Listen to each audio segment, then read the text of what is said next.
al fijar su posicionamiento sobre el dictamen que reforma al Poder Judicial, el narcosenador Luis Donaldo Colosio, de Movimiento Simulado, señaló demagogo y falaz que de nada servirá reformar los tribunales si no se fortalece en lo federal, estatal y local a las fiscalías, las policías y los ministerios públicos. Por otra parte, afirmó mentiroso que el senador Daniel Barreda estaba siendo detenido en Campeche y denunció supuestas agresiones en su contra al intentar ingresar a la nueva sede.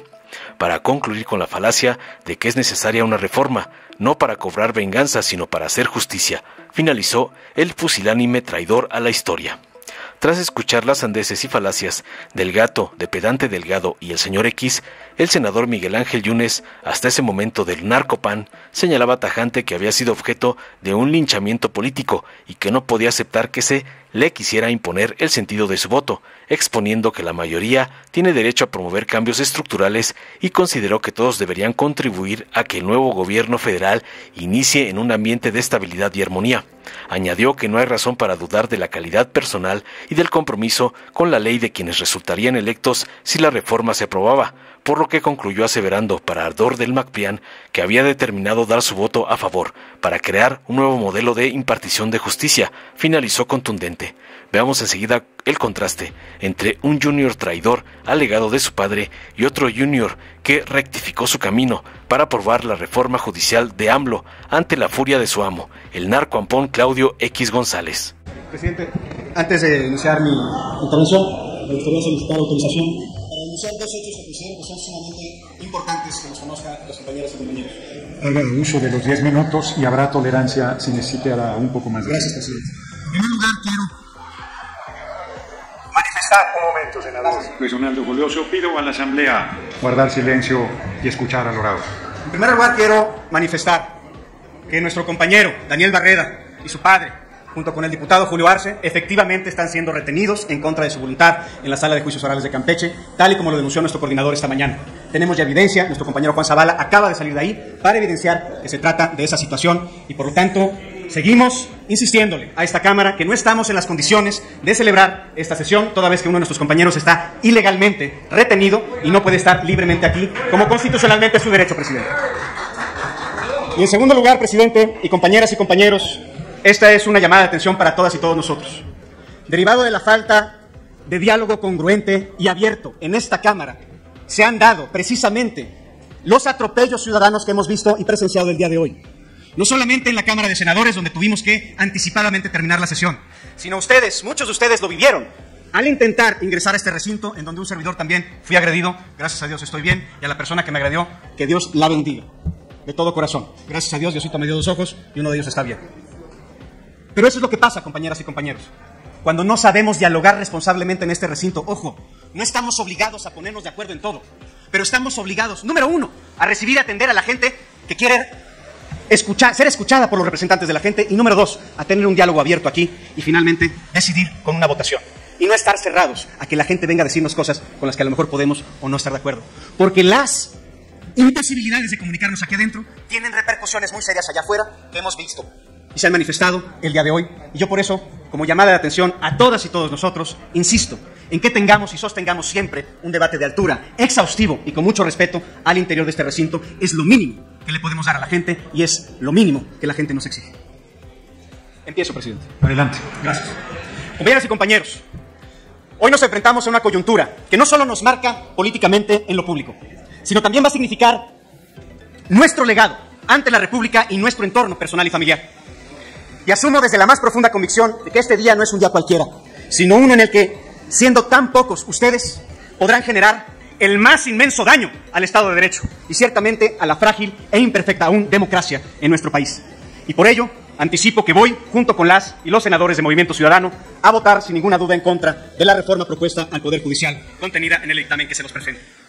No seremos nosotras y nosotros cómplices de la continuidad de la depredación institucional que hemos estado presenciando y viviendo en los últimos casi 6 años, ni del desmantelamiento del único poder de la Unión que no ha sido sumiso ni cooptado por las políticas públicas, ni por las reformas ni decretos anticonstitucionales. No vamos a ser cómplices de las vendetas políticas ni de los caprichos unipersonales que se han convertido en doctrina autoritaria para obsequiar trofeos que atentan contra la base de las certezas jurídicas que a lo largo de muchas décadas, muchos sacrificios y muchas vidas se han ido construyendo a partir de la separación de poderes y de la autonomía e independencia de cada uno de ellos. En este recinto, compañeras y compañeros, muchos podemos hablar con mucha autoridad moral de lo que significan los sacrificios y las fallas en el sistema de justicia. Las hemos vivido en carne propia, porque hemos sido sujetos, muchas y muchos de ustedes y de nosotros. Hemos sido víctimas del propio sistema y hemos exigido verdad y justicia. Y hemos demandado que se deje de prostituir en beneficio de intereses ajenos a la justicia lo que son tragedias personales. Mi familia y yo, como tantas familias mexicanas, conocemos de cerca el dolor y la impotencia que significa que el sistema te dé la espalda. Y en esta exigencia a que tengamos una verdadera transformación de todo el sistema de justicia y no solo de una de sus partes, no hemos estado solos. Hemos estado acompañados por cientos de miles de víctimas de la violencia institucional y criminal que azota nuestra patria. Vamos caminando con las madres buscadoras y las más de 100,000 familias de personas desaparecidas. Vamos de la mano de las casi 200,000 víctimas que han sido dolosamente asesinadas. De nuestras manos están unidas las mujeres que han sufrido tortura o violencia sexual, de género, feminicida, y de las personas desplazadas, internas, y a las personas migrantes. Compañeras y compañeros, la justicia no solo es la que se ofrece desde un juzgado o desde un tribunal. La justicia abarca todo el sistema, en la que la igualdad es estructural y la equidad se demanda para todas y para todos. Y no voy a abundar en este momento en aspectos técnico-políticos o específicos contenidos en el decreto, porque en su momento presentaré algo al respecto. Pero sí quiero, como senador de Nuevo León, y desde el espíritu que motivó mi deseo de abogar en el sentido literal de la palabra, y lo que significa ser abogado, que todo lo que aprendimos de doctrina jurídica se vuelve letra muerta cuando los intereses políticos son más importantes que los intereses comunitarios. En mi estado, Nuevo León, llevamos años sumergidos en una crisis política que en buena medida ha sido, si no promovida, sí mantenida, gracias a un poder judicial que no funciona y que no le sirve a la gente. Y lo ejemplifico. Hace 4 años, por la unción del Congreso local, se nombró magistrado de la 8ª Sala de lo Civil a un exdiputado local carente de cualquier experiencia judicial y cuyo mérito principal era su paso por una instancia partidaria. Y por si fuera poco, al año siguiente se le incrementó el premio al designarle presidente del Tribunal Superior de Justicia del Estado. Elección por compadrazgo, muestra del abuso y del tráfico de influencias que hoy disfrutan las cúpulas del sistema político de todos los colores y que se expresa también en el Poder Judicial de tantos estados de nuestra República. Así de rota está la justicia, desde lo local. Así de quebrada está la justicia en el país, compañeras y compañeros, precisamente porque somos solamente un reflejo del uso político de la justicia en México. Nos hablan de que el pueblo va a elegir a las y los ministros, a las y los magistrados, a las y los jueces.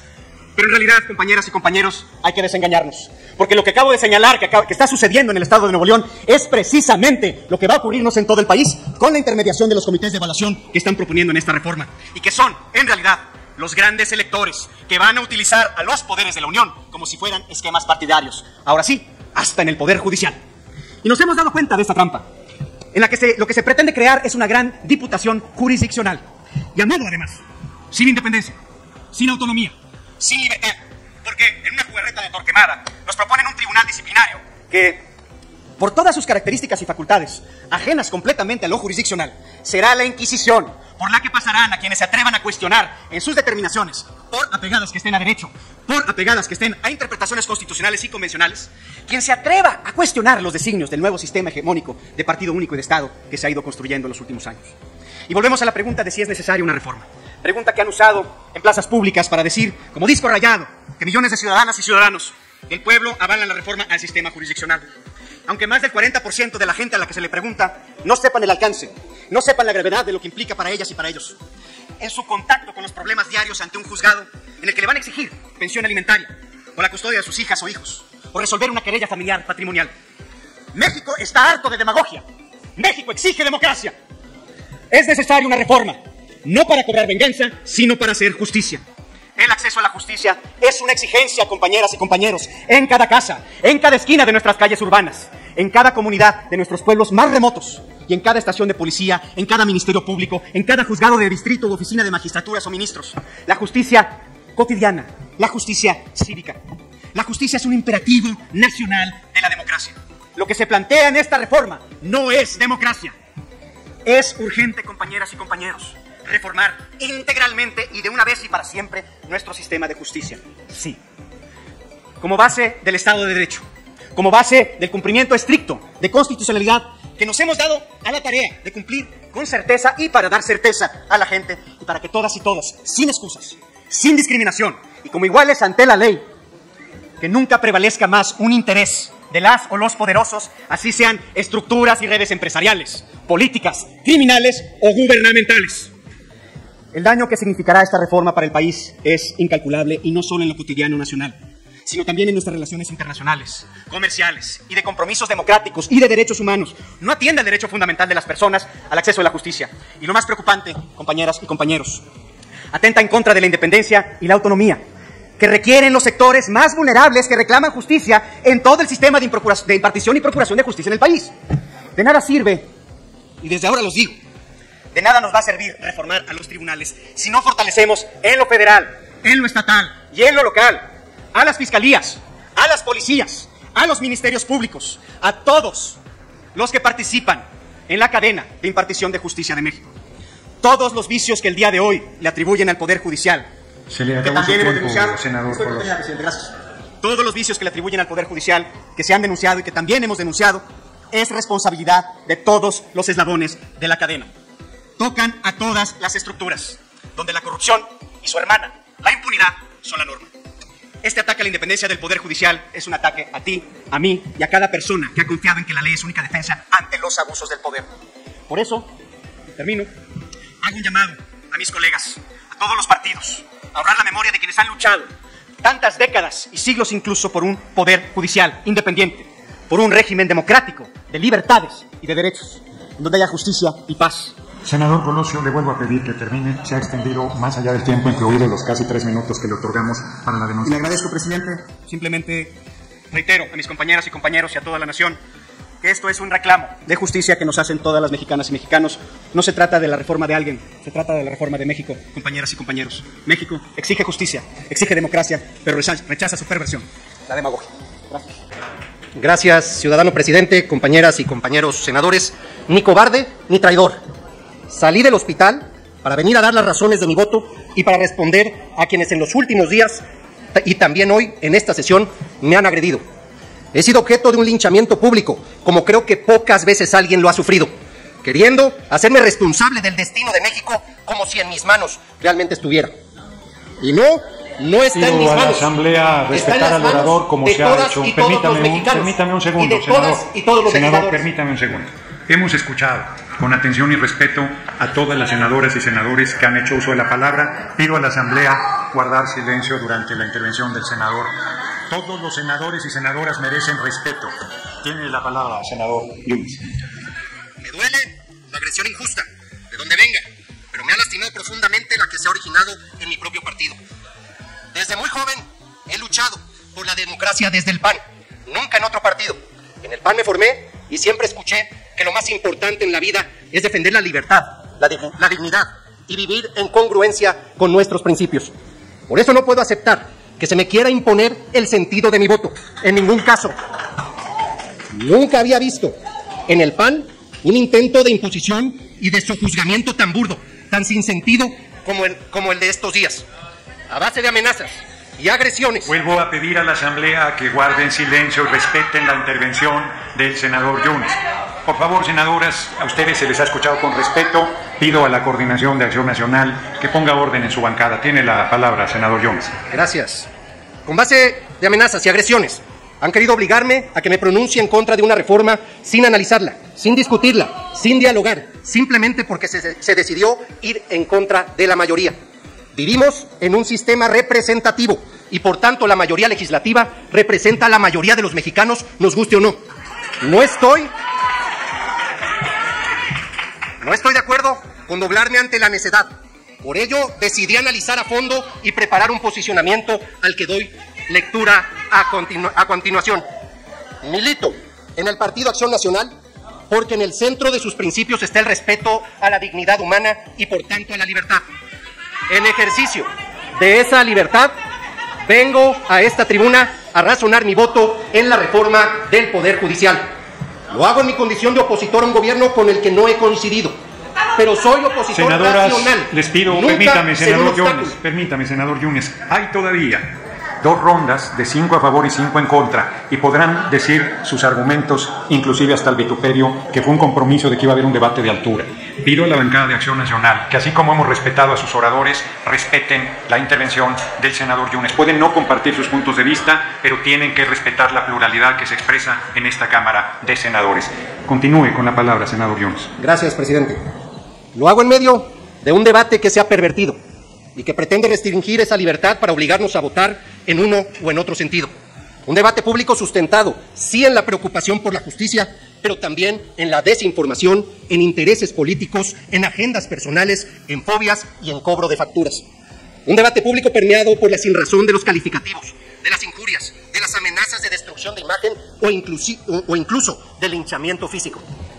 Dependiendo del sentido de nuestro voto, pretenden clasificarnos a las 128 mexicanas y mexicanos que nos encontramos en este recinto como ángeles o demonios, como héroes o traidores a la patria. Ofrecen medallas, reconocimientos y hasta un mural para que aparezcan los rostros de quienes voten en contra de la reforma como los salvadores de México. Para los que voten a favor de la reforma, ofrecen no un mural, sino el paredón de la historia. Pero yo no estoy de acuerdo en restringir mi libertad por amenazas ni presiones. No vine al Senado a buscar beneficios personales ni revanchas políticas, ni popularidades efímeras. Vine al Senado a luchar por un México justo, libre, democrático, seguro, igualitario, y así lo haré a costa de lo que sea. Esta última semana he dedicado mi tiempo a estudiar el dictamen que hoy debatimos y he llegado a estas conclusiones. Ni México se va a destruir si se aprueba la reforma, ni la reforma va a cambiar en automático la realidad de un sistema de justicia que a gritos exige un cambio de fondo. La vida democrática no tiene por qué afectarse.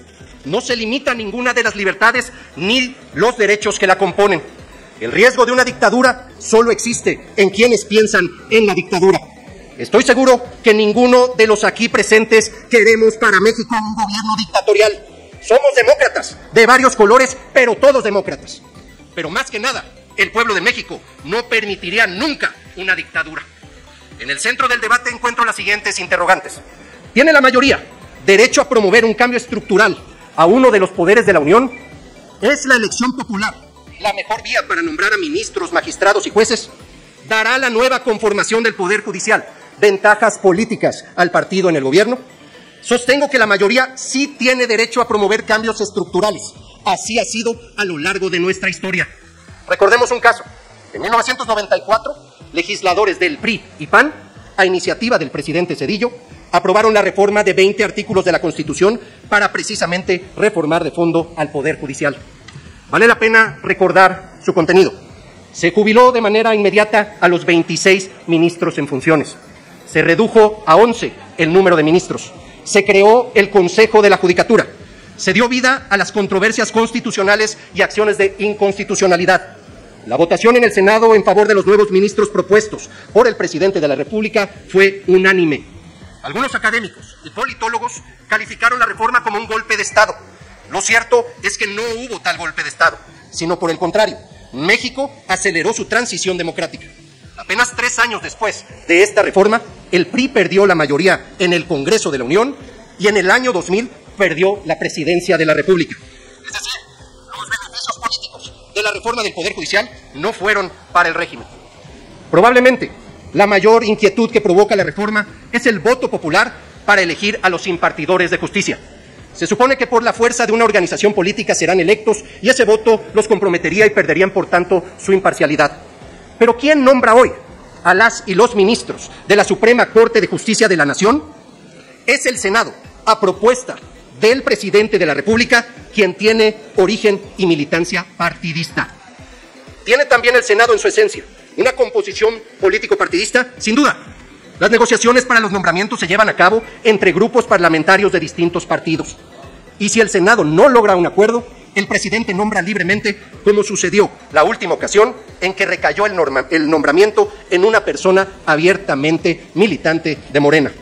Antes el Senado había aprobado el nombramiento de otra ministra, también militante del mismo movimiento.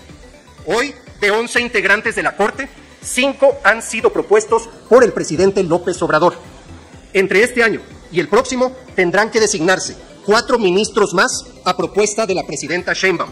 Es decir, tendría el régimen mayoría cuando menos de 9-2 en el Pleno. Esto sin hacer ninguna reforma. Magistrados y jueces de distritos son nombrados por el Consejo de la Judicatura, donde también el gobierno tendría control. Debemos entonces preguntarnos si es mejor que el presidente de la República siga nombrando libremente a los ministros y de manera indirecta a magistrados y jueces, o vamos a un nuevo modelo de elección popular en el que el nombramiento no esté vinculado directamente a una persona, sino a millones de ciudadanos con los que no existiría vínculo ni compromiso personal directo y verificable, como sí lo existe en el modelo actual. Agregaré algo más. No hay razón para dudar de la calidad personal y del compromiso. Hemos sido tolerantes con el tiempo. De cualquier manera, le pido vaya concluyendo, senador Jones. Concluyo. Agregaré algo más. No hay razón para dudar de la calidad personal y del compromiso con la ley de quienes resultan electos si la reforma se aprueba. ¿Por qué y de quiénes vamos a dudar si no sabemos ni siquiera quiénes son? Pongo un ejemplo presente de actuar imparcial. Cuando menos 2 de los 5 ministros de la Suprema Corte de Justicia de la Nación propuestos por el presidente López Obrador han aprobado resoluciones que son contrarias al interés del gobierno, privilegiando su compromiso con la Constitución y no con el poder. Compañeras y compañeros legisladores, nada justifica el enfrentamiento y la polarización. Está por iniciar un nuevo gobierno federal y creo que todos debemos contribuir a que lo haga en un ambiente... Quiero concluir, senador Jones. Le recuerdo, presidente, que fue interrumpido también en varias ocasiones. Sí, pero termine su intervención. Nada justifica el enfrentamiento y la polarización. Está por iniciar un nuevo gobierno federal y creo que todos debemos contribuir a que lo haga en un ambiente de estabilidad y de armonía. Deseo por el bien de México que dejemos atrás la falta de diálogo entre el Ejecutivo y las fuerzas políticas y que juntos construyamos una nueva y mejor realidad. Que podamos ir de la mano para encontrar soluciones a la pobreza, la inseguridad, la falta de recursos para el desarrollo, para mejorar nuestro sistema de procuración y administración de justicia y muchos otros retos. Sé que la reforma al Poder Judicial que se nos ha propuesto no es la mejor. Sé también que en las leyes secundarias le vuelvo a tendremos la oportunidad que termine su intervención. Pido a la Asamblea, quien lleva el tiempo es la mesa directiva, y pido al senador Jones que concluya su intervención. Concluyo, señor presidente. Sé también que en las leyes secundarias tendremos la oportunidad de perfeccionarla y de instrumentarla. Por eso, en la decisión más difícil de mi vida, he determinado dar mi voto a favor del dictamen para crear un nuevo modelo de impartición de justicia.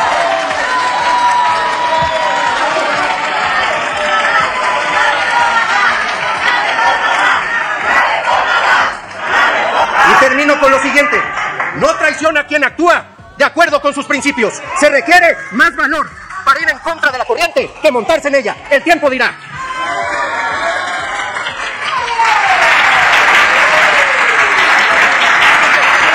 Dale en me gusta, suscríbete, activa la campanita y compártelo para que más gente lo vea.